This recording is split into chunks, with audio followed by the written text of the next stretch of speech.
สมัยเลยอยู่มาแต่แหมก่อนกำหูปะโลจิมก่อนสำหรับมือสกี้ดาสองซิดสตูดิโออีแนวจะไก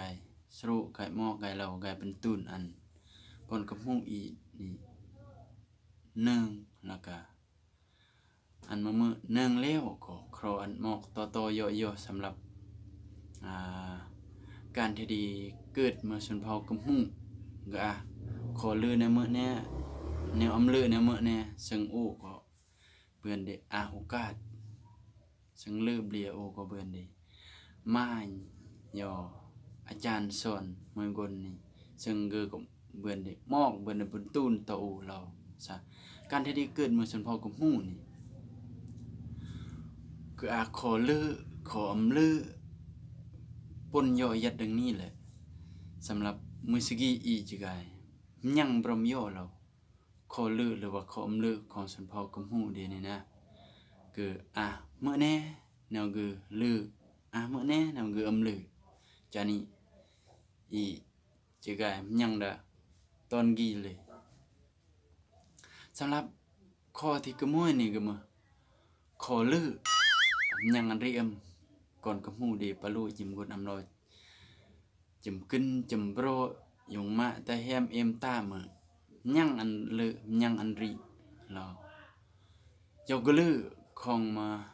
เมื่อชนเผ่ากำหูเดียนี่ก็ลือสังดีเกิดกายแล้วเมื่อชนเผ่ากำหูเพื่อนดิสโรโลกำหูเกิดกายแล้วบึบวัฒนธรรม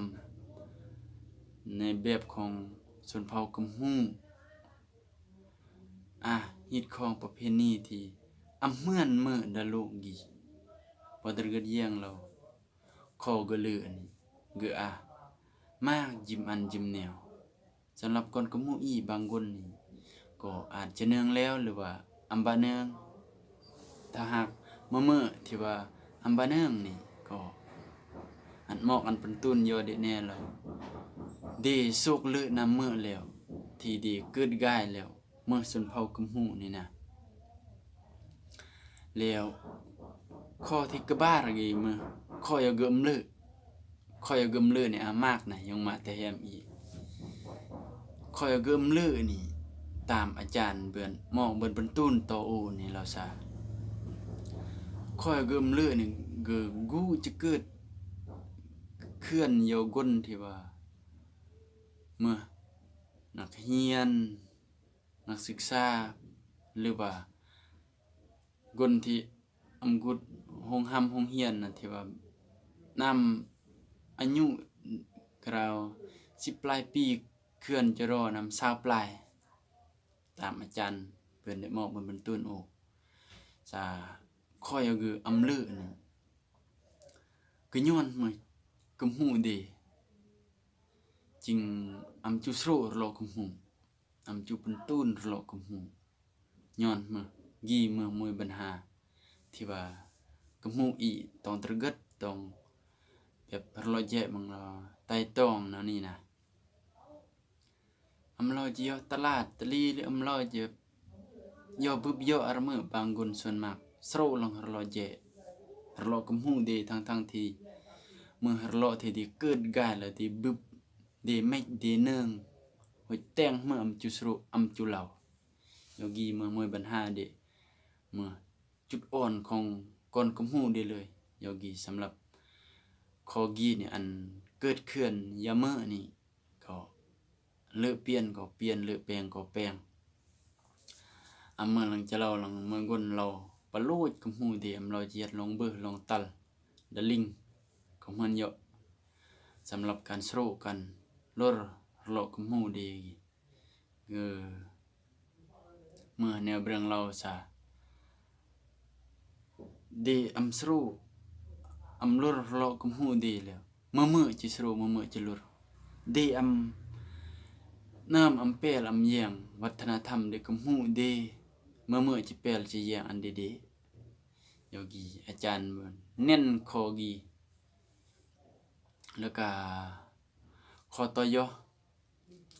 เราเรื่องเกรมวันหรือว่ามา ริดของเด็ดกำหูเดนะเราแต่งมาบางคนอำจุโกเกรมกำหูเดอำจุเดอำจุยุ่งเนาะนี่นะย่างเปื้อมวยก้นนี่ก็อันมวยสุดซะสุดกำหูดีๆนี่นะเดียวก็เนื่องเดียวก็กุดกลองกุดเงียมเลยเราสุดกำหูดีนี่คือแดกแล้วก็คือก็ราคาเกรมยงแล้วก่อนกำหูดีบางคนนี่อิงเซ่เราซะโอ้ยเดียมกมูลเตรียมเนี่ยจะแลกจะเปลี่ยนจานี้ก่อนกำหูดีบางคนจึงน้อมคือตระกึดเลยเราในศาสตร์กีที่ว่าตีเกิดกายเมื่อก่อนกำหูนี่นะดีเบิ่นแต่งเมื่อแน่เพื่อชนเผ่าเดๆยอกีฝากมันเยอะฝากอันตระกึดมันเยอะสำหรับคอยอกีแล้วก็คอตัวย่อเราเรื่องเบิกมุนเกลือเด็กกำหูดีๆนี่นะโอ้ยบึบมวยม่อนแต่ว่าอำจุหมอกกุ้งหมอกกลางดอกเนาะนอนี่ก็เด็กเครื่องกำหูโลยิ้มกนทั้งที่ว่ายัดกุ้งนี่ก็เมื่อลังกลางกำหูกลางแย่กลางละสูงปนแต่เรื่องการสู้รอกำหูนี่คือตีเรา3-4คนน้อยยรำยอดนี่คือจำเมื่อเนื่องมวยเรารอกำหูดีสรุปจำแต่งเมื่อน้อยจึงสรุปโอ้ยอเด่นดาสกในอมินอปันตูนตัวยอสังนอปันตูนเราเจไหนยังมาแต่แฮมอีกีมาคอที่ดีควรตระกึดแล้วก็คอที่ดีต้องตระกึดอันรีเลวอันรีเมซึ่งก็มือปัญหา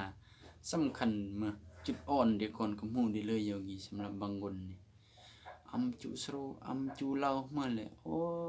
ยโยกีนี่โอ้ตระกึดเยียงแล้วโอ้บางคนนี่ประมาณแนวสำหรับคนกับหูอีบางคนนี่ที่นอเกิดง่ายนะนอยัดดามานดาเมืองมาสันซาแล้วก็เกิดง่ายแล้วยัดป่นเจจะนี่โยกีดีน้องแบบเข้าใจน้องกุดกลงกุดเงียมก็แล้วนอเกิดง่ายนอบึบสโรรอกมุนอลังโยเจยัดลังรมเจคือก็ตั้งเมื่อที่ว่านอจำนึงรอกมุแต่ว่าบางคนนี่ยัดดมกยงรงจรุมันตะโอนี่แต่งมือจิ้มนึงรอกมุตั้งที่มันตะกุ้งนี่มันตะโอเรานี่แหละคือเจลุซุ่มแล้วแต่งมานอจึงสโรรอกมุ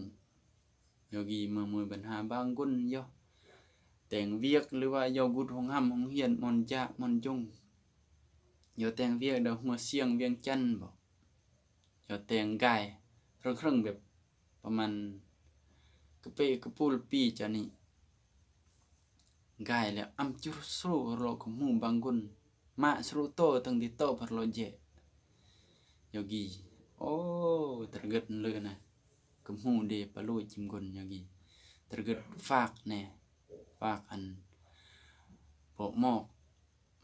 ยอหมอกบึ้งอันก่อนกำหูดีปะโลจิมกนควรตระกึดแย่งเราแนวอูเรานี่สิ่งกระมือที่ว่าเกิดทึกบอกว่าดีเกิดทึกบอกว่าปิดก็ปลายอกียามาแต่โอจุฝากเรา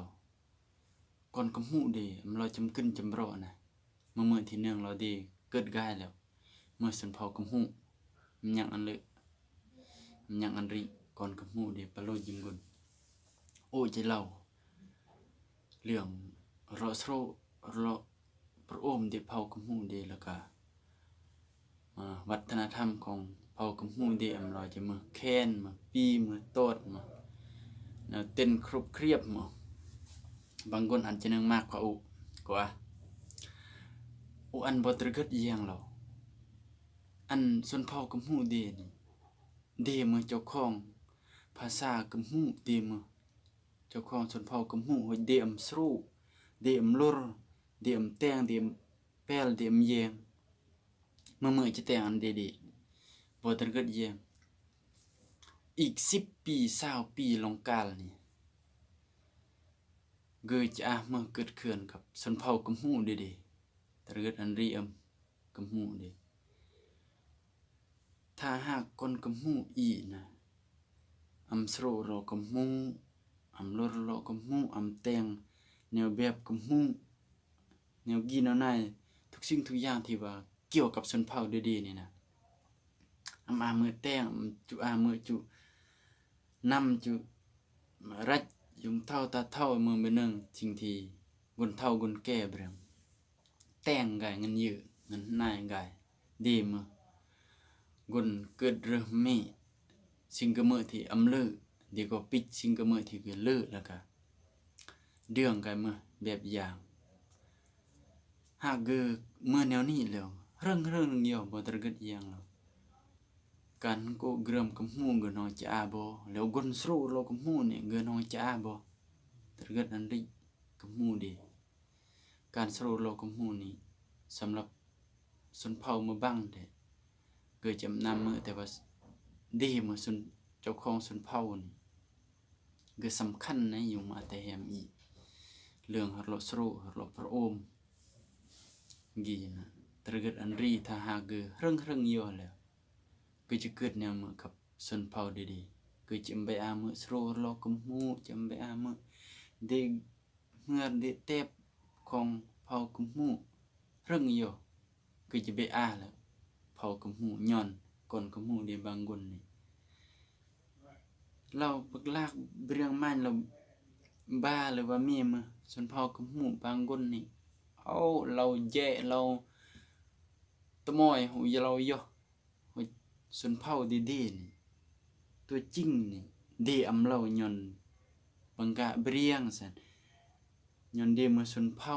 กนชนเผ่านังกินนายต่างเบรียงจันนี่ตระกัดอันริเผ่ากำหูดีฝากเนี่ยสำหรับคลิปยีนะโอ้ก็ครอลาจุมาแต่แฮมอีกนเยียงปะโลจิมกนแล้วบึบโยเมละคลิปต่อยอสมัยเลย